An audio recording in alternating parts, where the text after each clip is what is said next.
KPK mengusut kasus dugaan korupsi di Kementerian Pertanian. Selesai menggeledah rumah dinas dan kantor Menteri Pertanian Syahrul Yassin Limpo. KPK menyebut diduga ada modus memaksa seseorang memberikan sesuatu dengan memanfaatkan kekuasaan.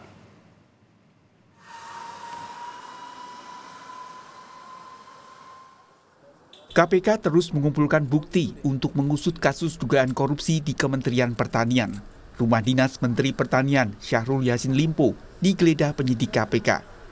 Tak hanya itu, ruang kerja Menteri Pertanian di kantor Kementan tidak luput dari penggeledahan Kamis dan Jumat lalu.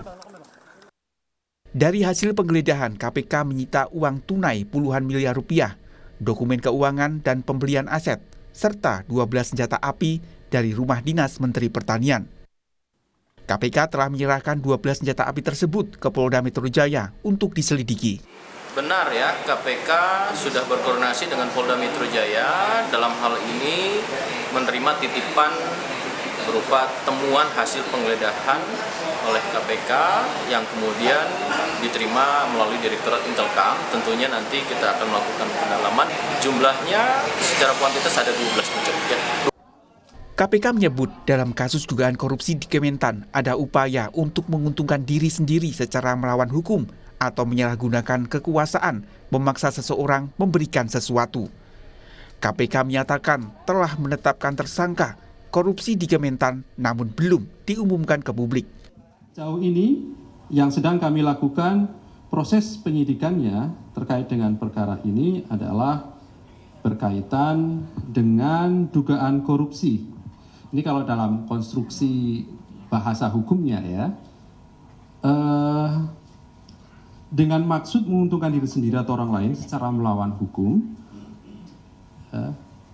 atau dengan menyalahgunakan kekuasaannya, memaksa seseorang memberikan sesuatu, begitu ya. Dalam proses penyidikan itu pasti kemudian ada pihak yang ditetapkan sebagai tersangka, begitu ya. Namun siapa tersangka atau para tersangka yang sudah ditetapkan tersebut pada saatnya nanti pasti kami akan umumkan secara resmi, begitu ya. Mantan penyidik KPK Yudi Purnomo mengatakan modus dalam kasus dugaan korupsi di Kementan adalah pemerasan. Yudi menyebut dari lokasi yang digeledah KPK bisa ditebak siapa yang jadi tersangka. Ini menurut saya adalah pemerasan. Dan ingat, ketika pemerasan yang kena adalah orang yang memeras. Ya, yang memberikan, ya itu dia tidak ada upaya atau daya dia untuk bisa melawan. Tentu dengan asas praduga tidak bersalah, kemudian memang belum diumumkan oleh KPK. Tetapi ketika sudah digeledah rumah dinasnya, gitu ya, sudah misalnya saya sudah menduga bahwa tersangkanya siapa gitu. KPK menggeledah rumah dinas dan ruang kerja Menteri Pertanian saat Syahrul Yassin Limpo berdinas di luar negeri.